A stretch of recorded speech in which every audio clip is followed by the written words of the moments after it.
Good morning, students. Welcome to another day, another Thursday to study biology.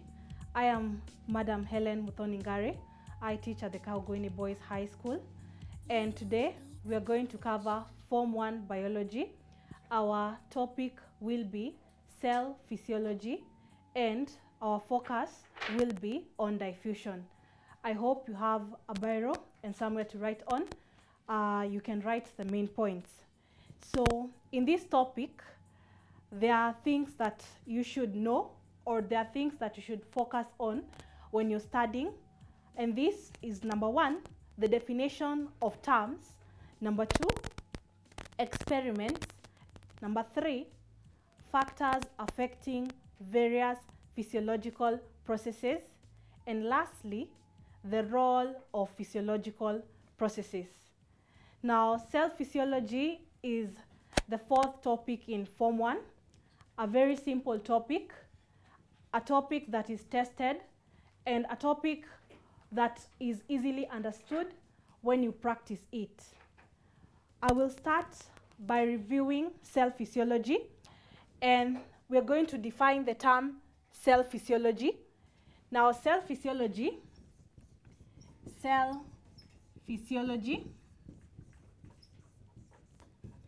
is the study of cell functions. It is the study of cell functions. Now, a cell is the basic unit of a living organism, and a cell is where most activities take place. For you or for that cell to carry out this activity, it needs to get some raw materials, and that is what we are going to study under cell physiology. Now, some of these raw materials required by the cell include oxygen for the animal cells and carbon dioxide for the plant cells. Exchange of materials in cells usually takes place through an organelle we call the cell membrane. Exchange of materials usually takes place through an organelle we call the cell membrane. Now, the cell membrane is also called the plasma membrane or the plasma lemma. The cell membrane binds the cell or surrounds the cell. If this is our cell, for example, the outer part of it is what we call the cell membrane. So this is the cell membrane. It bonds the cell. It surrounds the cell. The cell membrane has various properties. These properties are also called characteristics, and it has 3 main characteristics, which I'm going to list down. The first characteristic of the cell membrane is that it is semi-permeable. It is semi-permeable. The second characteristic is that it is sensitive. It is sensitive to changes. It is sensitive to changes in temperature. It is sensitive to changes in temperature and pH. And lastly, it is polarized. So the main characteristic of the 3 is that it is semi-permeable. The word permeable means it can allow materials to get through. Semi means that it can only allow some materials to get through. So the meaning of being semi-permeable, it is the cell membrane only allows some materials to get in and out of the cell, or it selectively allows some materials to get in and out of the cell. I will demonstrate this if a cell, for example, this is our cell, if this cell is placed in a solution that contains sugar, which has dissolved, and water, that is a sugar solution, you'll see that the water molecules are going to surround this cell. These are water molecules represented by the blue dots. Then I will represent the sugar molecules with black dots. These are sugar molecules, black dots. So the sugar molecules are bigger in size than the water molecules. This is sugar. You're representing sugar with the black dots, and they are bigger in size. So because of this size of the sugar molecules, the cell membrane will only allow water molecules to pass through. So it will select the water molecules to pass through. So only water molecules will be able to pass through, but the big, large sugar molecules will not be able to pass through. And I hope we are together on the concept of being semi-permeable. The other characteristic of the cell membrane is that it is sensitive to changes in temperature and pH.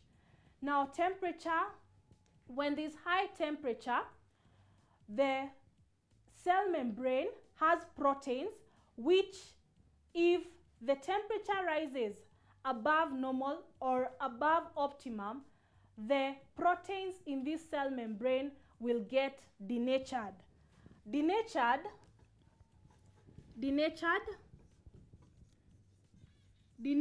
means that the protein will get destroyed.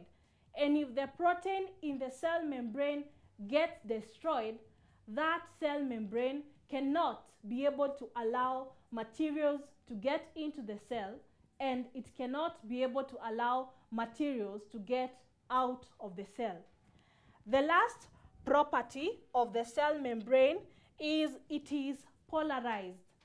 Polarized means that it has electric charges. The outer part of the cell membrane has positive charges, while the inner part of the cell membrane has negative charges. Now, all these charges enable that particular cell membrane to detect changes in its environment. I hope you're taking notes on these main points. Okay, we're going to draw a structure. We're going to draw a structure of the cell membrane so that we can have a visualization of what we are talking about. Structure of the cell membrane, so that we can be able to visualize what we are talking about here. So a cell membrane is made up of a phospholipid layer. It's made up of a phospholipid layer.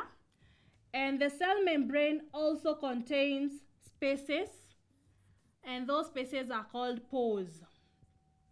So it is in these spaces that exchange of materials takes place.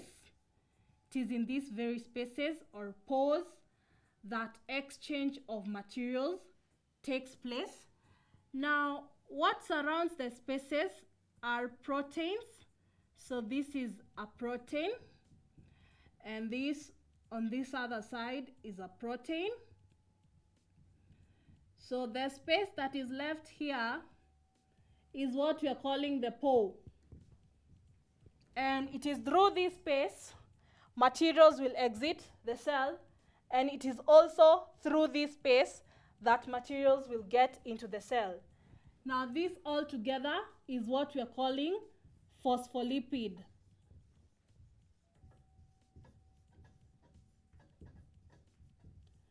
This is what we are calling phospholipid. And as we have said, the cell membrane has electric charges. So this is the outer part of the cell membrane, which has positive charges, and the inner part has negative charges. That is the structure of the cell membrane. With that review, we can now be able to get into our main focus for today. Because we are learning about cell physiology, we have processes that enable materials to get into the cell. We have processes that enable materials to get into the cell. And we say some of these materials might be gases, might be water, maybe some substances such as glucose. So a physiological process is one that allows materials to get into the cell. We have three main types of physiological processes. And the first one is diffusion. The second physiological process is osmosis. And the third physiological process is active transport.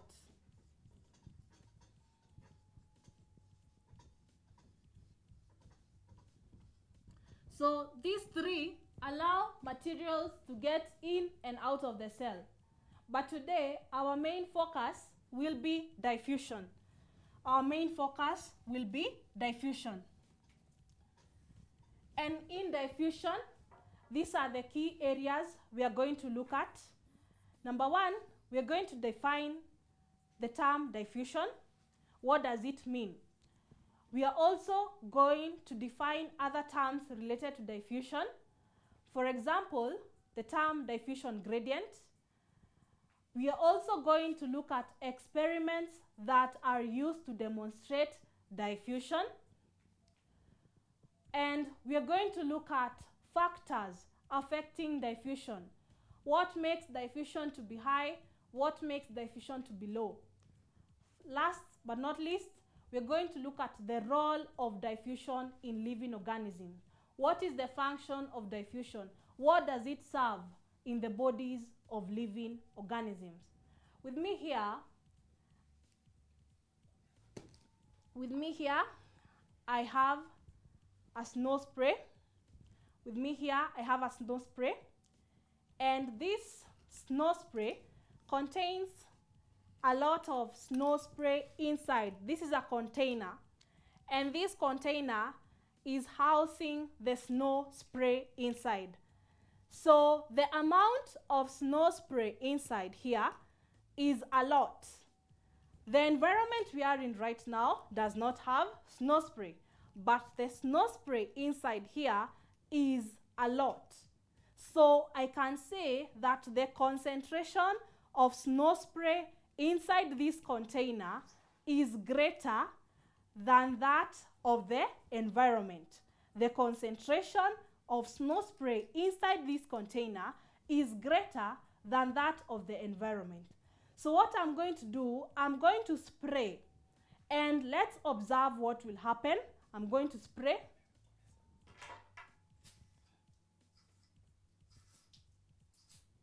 So I have sprayed. So what has happened? The snow has moved from its region of high concentration to another region of low concentration. The snow has moved from this container where it is in great amounts to another area where it is in less amount. And this is simply diffusion. And so, diffusion is the movement of particles from a region of high concentration to a region of low concentration. I will write that down. Diffusion is the movement of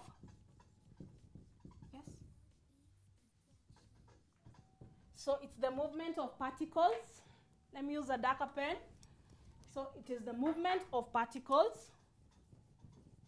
Movement of particles from a region of high concentration high concentration to a region of low concentration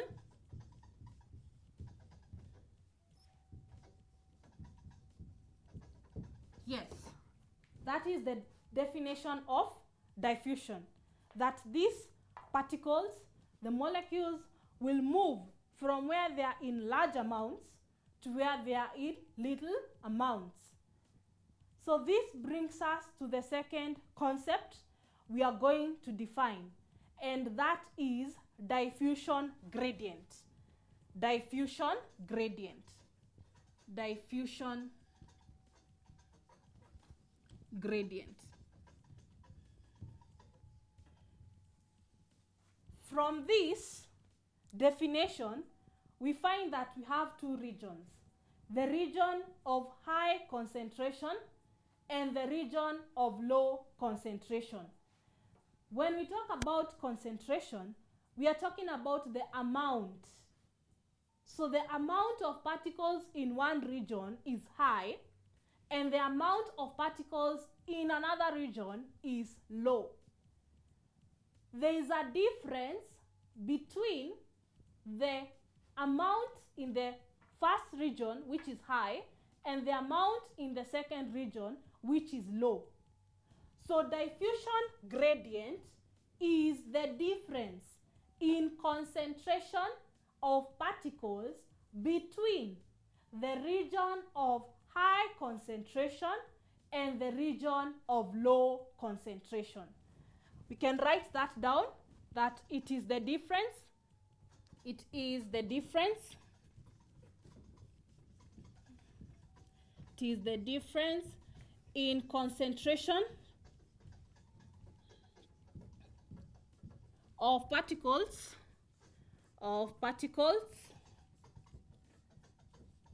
between region of high concentration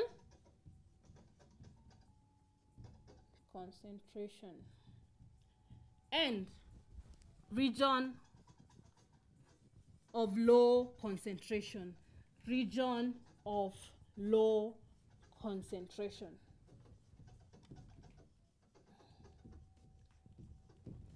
We're going to demonstrate that using our board. If this is our region of high concentration, high, and we have our region of low concentration. So we are going to assume that the particles of snow in this region were 100, and they spread to their region of low concentration. So let's say the ones that spread were 20. So diffusion gradient is simply 100 minus 20. That is 80. This is what we're calling diffusion gradient. It is the difference in the particle concentration. The high region minus the low region, you'll get that difference. The word diffusion gradient can also be called concentration gradient. Diffusion gradient can also be called concentration gradient. We are done with the first part of our discussion, that is definition of terms. Now we are going to focus on the second part of our discussion, which is experiments that demonstrate diffusion. Experiments that demonstrate diffusion. The first experiment involves a chemical or a compound that is called potassium manganate 7. So potassium manganate 7 is purple in color, and how it is used to demonstrate diffusion, a crystal of potassium manganate 7 is put in a glass rod. This is a glass rod. This is a beaker, an empty beaker. So a crystal of potassium manganate 7 will be put inside the glass rod until it falls to the lower region. So this is the crystal. So after that, water will be added into the beaker. Water will be added into the beaker. This is water. It is added into the empty beaker.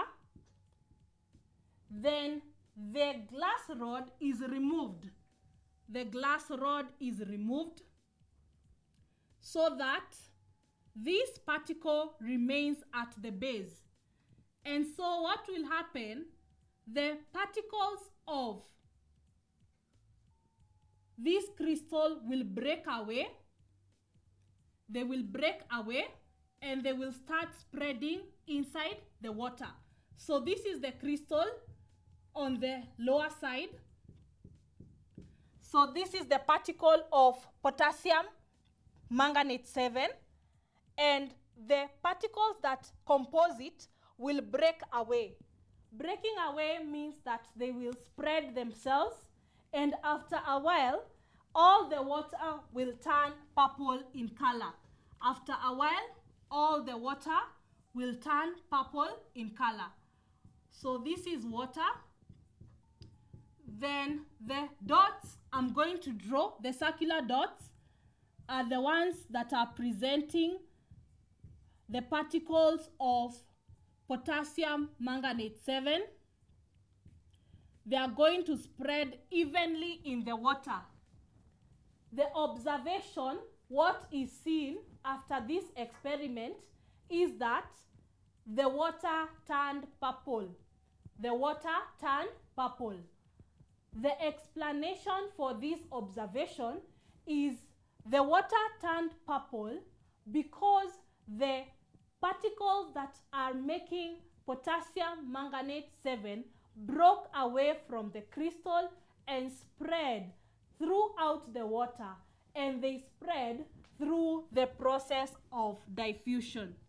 What made these particles spread is the process of diffusion.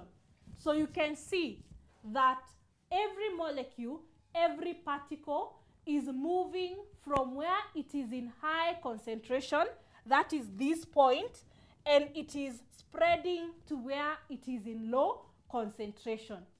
That is the first experiment that is used to demonstrate diffusion. The second experiment that is used to demonstrate diffusion is use of iodine and starch. In the laboratory, we do not have live cell membranes. We cannot remove cell membranes from live organisms and bring them to the lab. So what we have in the lab to represent the cell membrane is called a Viskin tubing. What we have in the lab to represent a cell membrane is called a Viskin tubing.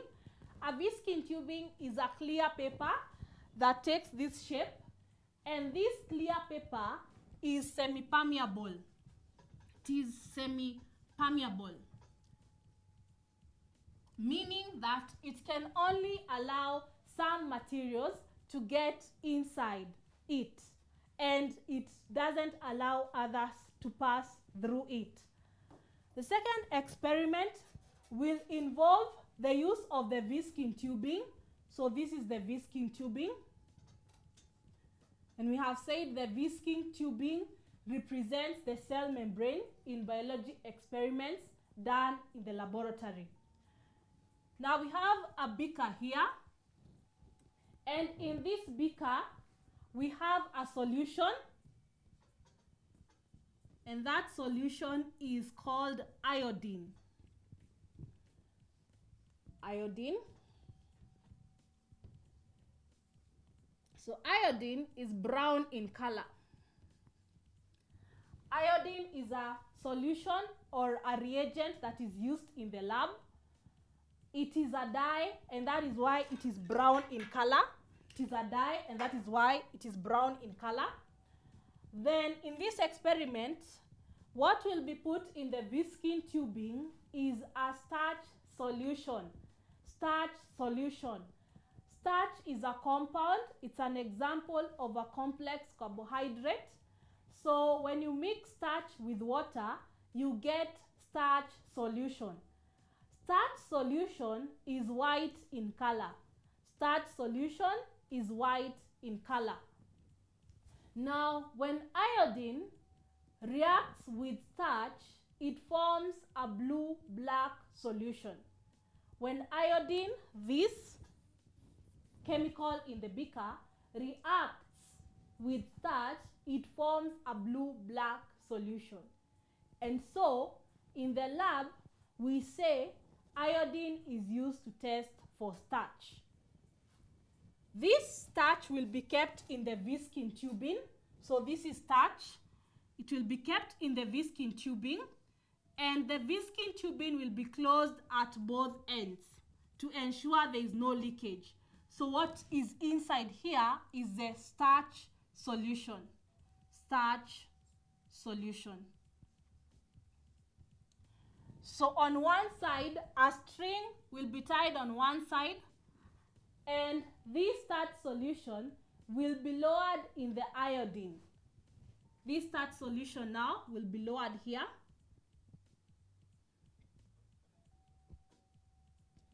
And the experiment will be left to stand for 20 minutes. The experiment will be left to stand for 20 minutes. The experiment will be left to stand for 20 minutes. So at the beginning, this is the beginning of the experiment. This is the beginning of the experiment. The starch solution will be white in color. It will be white in color. But after 20 minutes, that is at the end of the experiment, the starch solution will have turned from white and it will have formed a blue-black solution. So this is the same beaker, and this is the starch solution, and it will have formed a blue-black solution. It will have formed a blue-black solution. The observation after this starch solution is removed is that it will have turned from white to blue-black. An observation in biology is what you can see. What can you see? If you're given this experiment and if even you do it practically in the laboratory, what are you seeing? That is the observation. So the observation will be the starch solution will turn from white to blue-black. And this means that iodine is in high concentration inside the beaker. Iodine is in high concentration inside the beaker. So the molecules of iodine will diffuse into the starch solution, and this iodine will react with the starch to form a blue-black solution. The iodine molecules are greater in the beaker, so they will move from their region of high concentration, which is in the beaker, inside the viscine tubing where the starch solution is. That is, the starch solution is their region of low concentration. So when they move inside through the process of diffusion, this starch will react with the iodine to form a blue-black solution. So that is the second experiment that is used to demonstrate diffusion in the lab. I hope we are together. You can send your questions if you have any. you can send your questions through the phone number that is below your screen so that we can have an interactive session. So we are going to continue. After the experiments, we are going to look at what affects diffusion. What makes diffusion to be fast? What makes diffusion to be slow? What makes diffusion to be higher? And what makes it to be low? So there are factors that affect the rate of diffusion. Rate means how fast or how slow something happens. So there are factors that affect how fast diffusion takes place or how slow diffusion takes place. Now these factors are 7 in number, and there's an acronym that you can use to remember these factors. Factors that affect diffusion. There are 7 in number. So there's an acronym that you can use to remember these 7. So you write D, T cubed, S cubed. D, T cubed, S cubed. So D stands for diffusion gradient. D stands for diffusion gradient. Then T cubed means that T has to appear 3 times. So the first T is temperature. The second T is type of medium.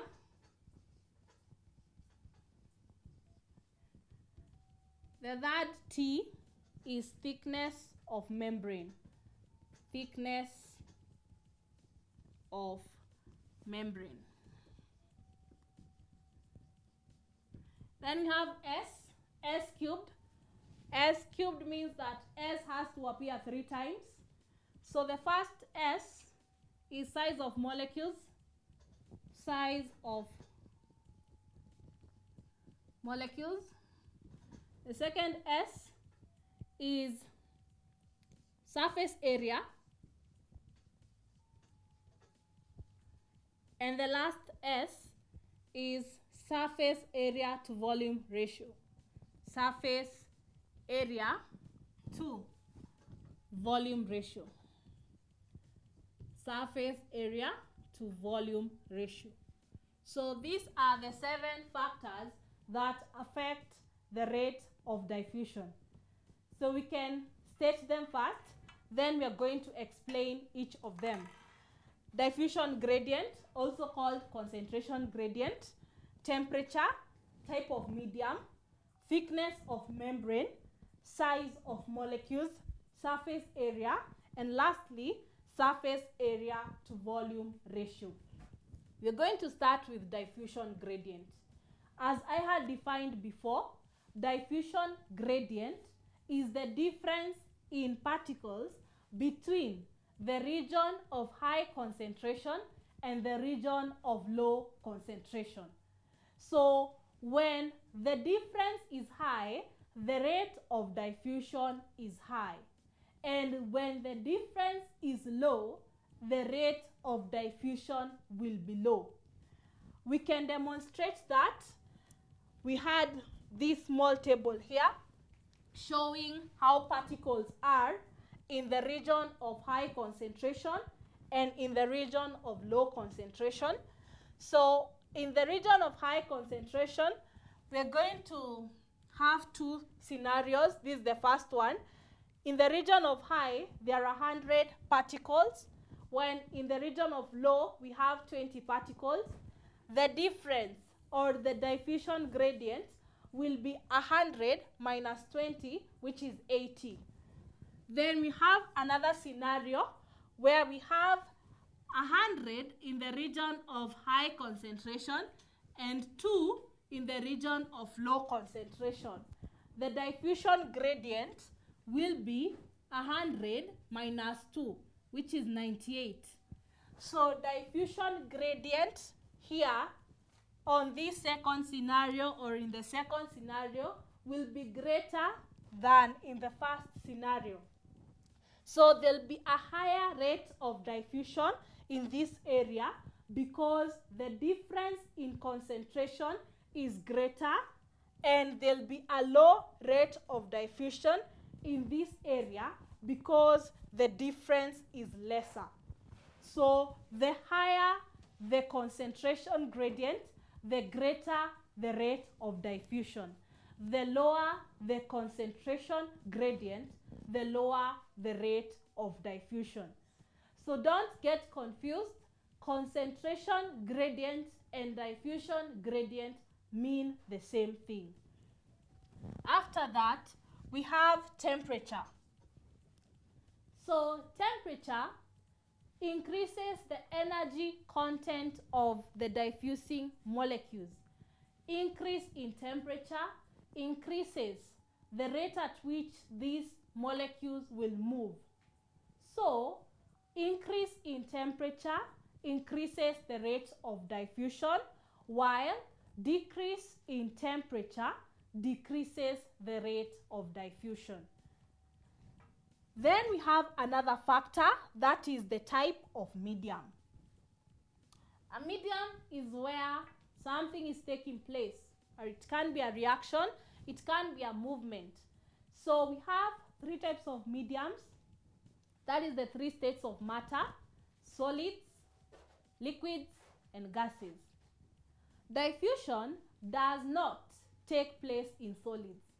Diffusion does not take place in solids, but it takes place in gases and liquids.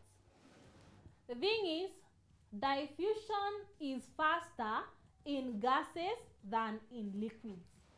When particles are diffusing, for example in gases, gases can be this open environment because the atmosphere is made up of many gases.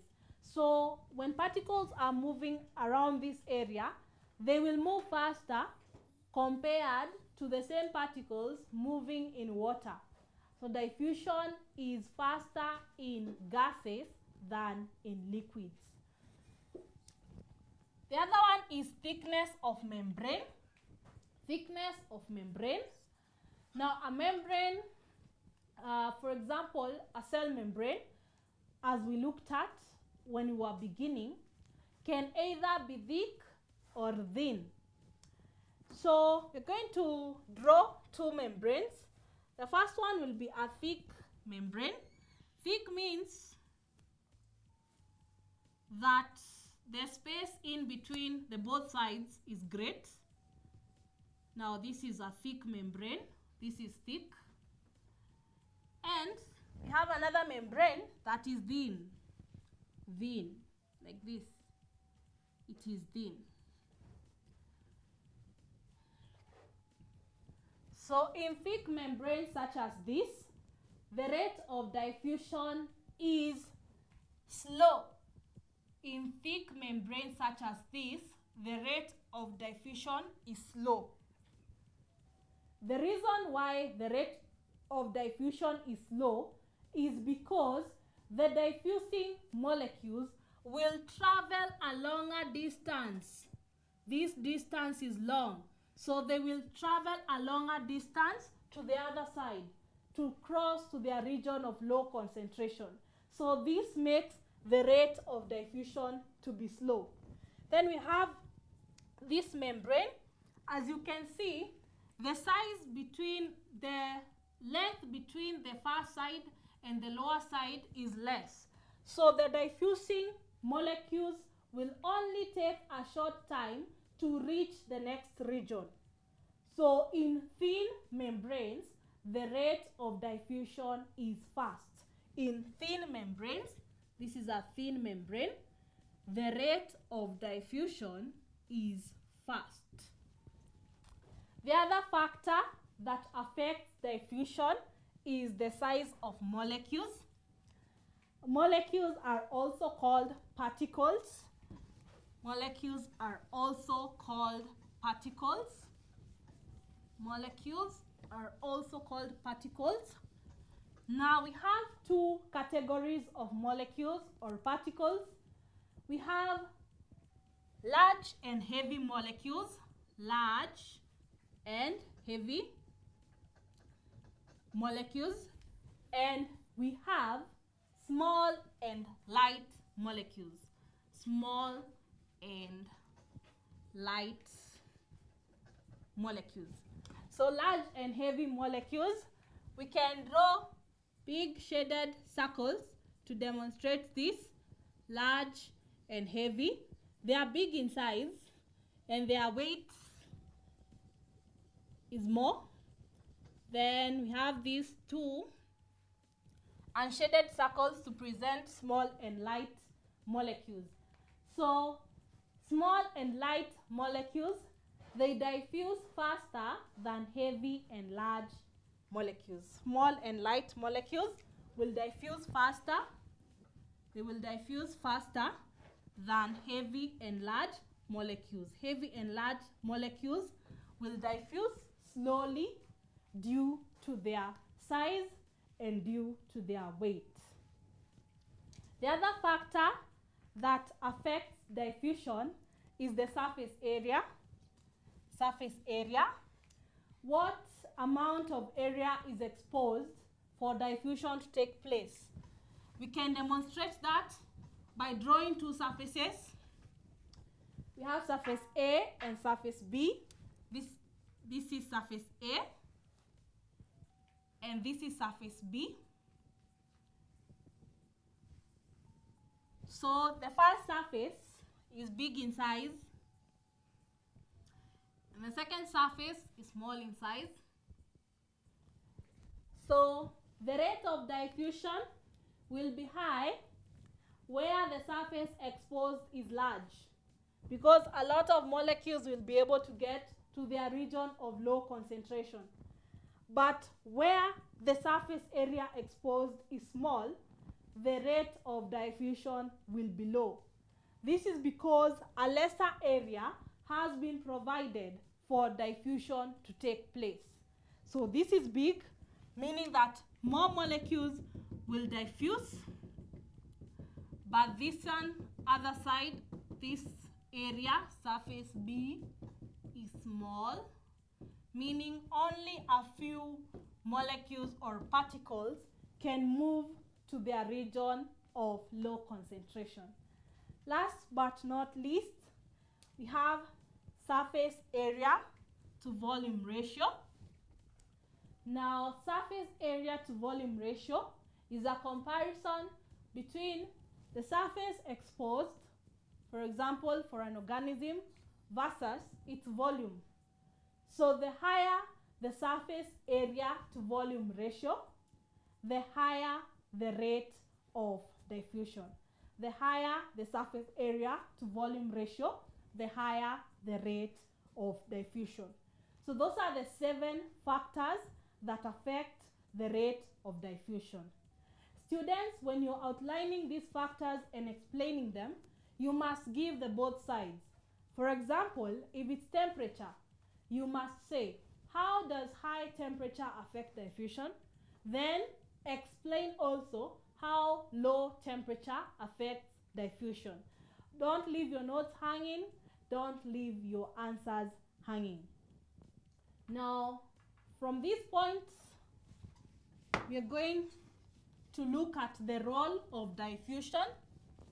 Role of diffusion. When I talk about role, I'm talking about the function.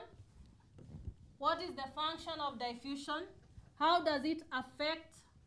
How does it help living organisms?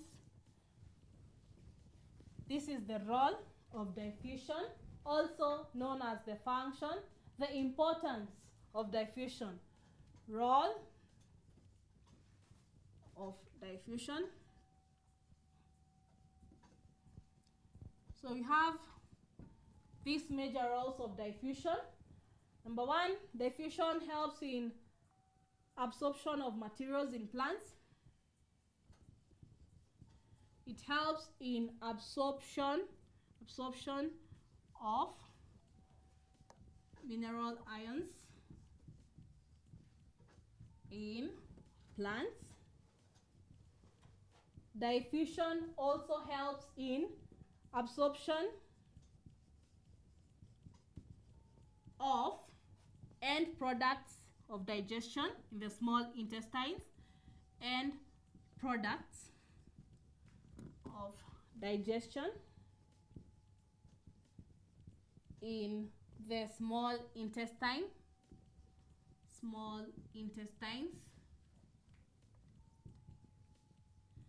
It also aids or helps in gaseous exchange in plants. Gaseous exchange in plants.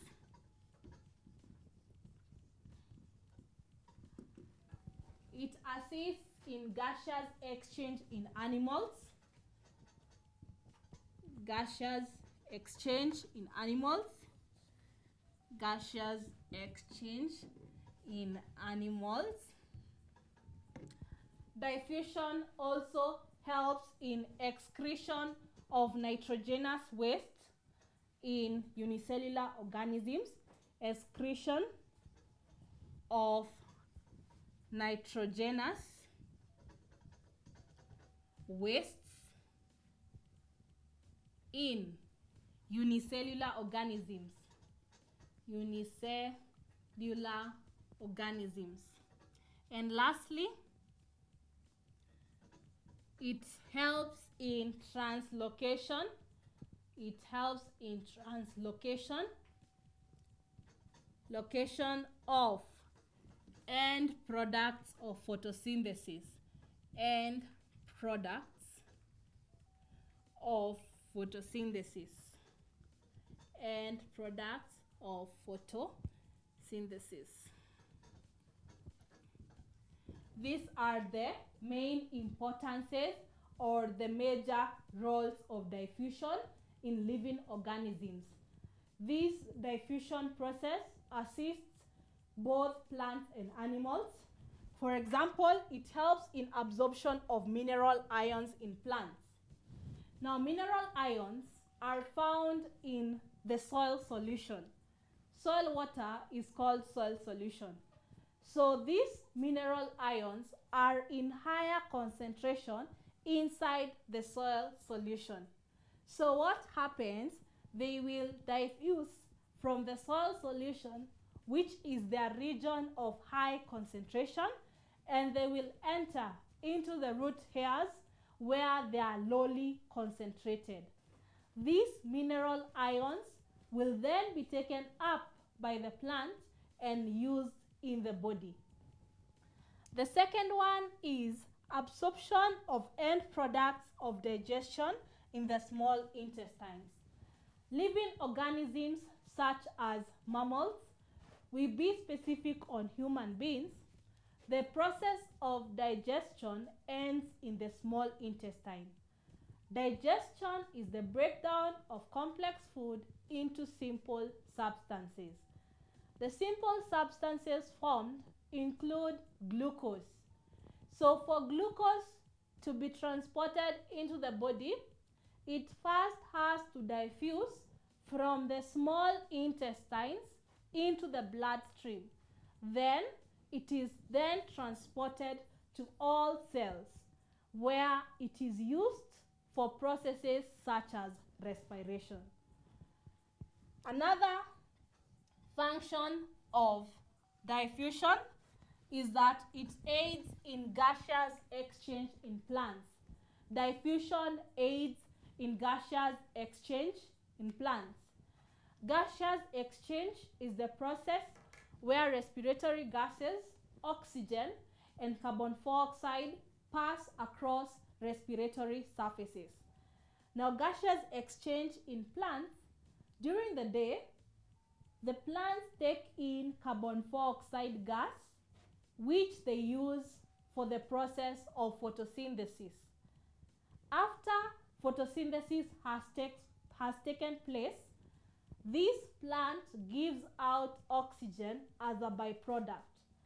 The process that the plants will get the carbon dioxide and the process that the plant will remove the oxygen after photosynthesis is through diffusion. Now, this process is a reverse during the night. In the night, the plants take in oxygen and they also give out carbon dioxide through the process of diffusion. Next, we have gaseous exchange in animals. In gaseous exchange, we be specific on human beings. Gaseous exchange takes place in the air sacs. So when you breathe in, that air is rich in oxygen.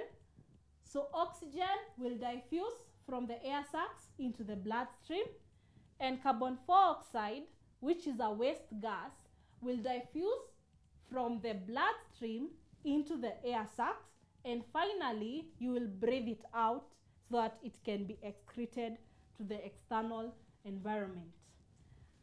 We also have excretion of nitrogenous wastes in unicellular organisms. Nitrogenous wastes are wastes that contain nitrogen as a component. Unicellular organisms are those that are made up of one cell only. For example, amoeba. So in amoeba, what will happen? This nitrogenous waste is greater in concentration inside the body of the amoeba, assuming this is amoeba. So if this is our nitrogenous waste, it is in greater concentration inside the body, and now it will get out of the body of that amoeba through the process of diffusion. Lastly, we have translocation of end products of photosynthesis. Translocation is the process that end products of photosynthesis, such as glucose, are removed from the leaves and are transported to the rest of the plant. Now, because the leaves are the major points where photosynthesis takes place, this glucose cannot be retained here. It has to be transported to other parts of the plant. So what aids this transportation or this translocation is the process of diffusion. So that is it with the role of diffusion in living organisms. And with that, you can be able to answer any question in diffusion. So I'm going to leave you an assignment. You can tackle this assignment and it will help gauge how much you've understood from this topic. A very simple topic which has had testing even in the main exam. So the following questions I'm going to write on the board are from the main exam. These questions can be brought as short questions, structured questions, and even essay questions. So what is diffusion? A very simple question. So what is diffusion? What is diffusion? You can do that assignment. Yes? Tunamaliza. Okay. All right. All right.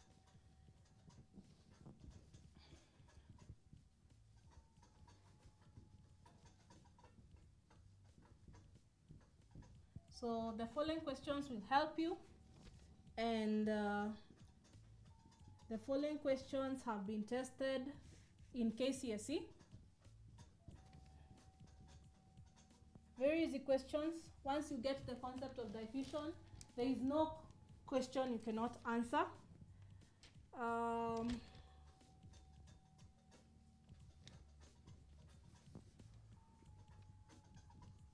Ensure that anytime you're answering the question on factors, for example, this question number 3, how do the following factors affect the rate of diffusion? How do the following factors affect the rate of diffusion? How do the following factors affect, thank you. So how do the following factors affect the rate of diffusion? Once you get a question on factors, always make sure that you're given both sides of that factor. I repeat again, if you're given diffusion gradient, what happens when the diffusion gradient is high and what happens when the diffusion gradient is low? Do not leave your answers hanging. Students, do not leave your answers hanging. So for diffusion gradient, you say when it's high, what happens? When it's low, what happens? Then number B, we have surface area to volume ratio. Then we have temperature. So for each of these factors, give the both sides of the factor. Then these questions can also be asked in form of illustrations. You can be given illustrations, drawn illustrations. We can answer these together, maybe. Can answer this together. So this is an assignment. Ensure you have done it. It will help you a lot and it will help the content sink. So the setup below illustrates a physiological process. So this is the setup. We have this, we have dye molecules represented in black.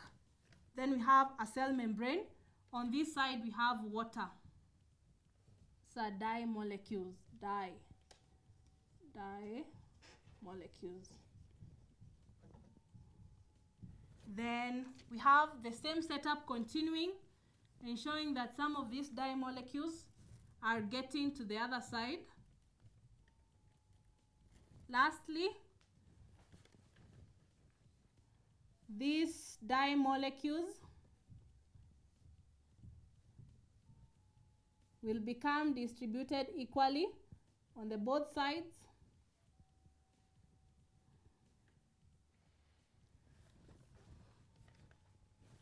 They'll become equally distributed on the both sides. So with this illustration, you can be asked, name the physiological process. Name the physiological process. So how do you know which physiological process is being tested? Look at the movement of the molecules. We have them here at the beginning, then at the continuing of the experiment, and at the end of it. So molecules are moving from one region where there are many in large amounts, this, to another region where there are not many. So that simply shows you or makes you understand that the process that is being tested is diffusion. When you're writing diffusion, ensure that you have the correct spelling. Don't leave out the F. We write diffusion with double F. Then a question from the same. Give 2 examples of processes named above in plants. Which process in plants depend on the physiological process you have named? Which process depend on diffusion? And the question is very specific, in plants, not in animals. Please, students, let us read the question again and again and underline the key points. In plants, that is the key point, in plants. So in plants, diffusion aids in gaseous exchange. It also aids in absorption of mineral ions from the soil solution into the root hairs. Then another question, state 2 ways by which the movement of dye molecules in the setup would be slowed down. State 2 ways by which movement of dye molecules in the setup. This movement from one region to another, how can it be slowed down? Now this one, they are asking or testing about the factors indirectly. These questions will not always come direct as the ones I've written. Sometimes they can come indirectly. So when you're being asked how you would slow down, how the molecules will now start moving slowly, what can you apply?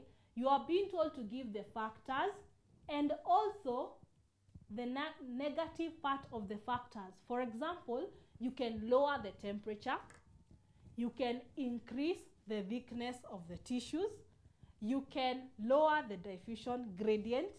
So give your answer according to what is asked. And lastly, this question can be asked as an essay. This question can be asked as an essay, where you can be asked, you can also attempt this, to discuss any 6 factors affecting the rate of diffusion. Discuss any 6 factors affecting the rate of diffusion. 12 marks. Stating the factors alone will give you 6 marks. For every correctly explained factor, you get another 6 marks and you get your 12 marks. A very easy topic, a very good topic, and I hope we're going to continue revising. Don't stop revising. After you attempt these questions, don't stop.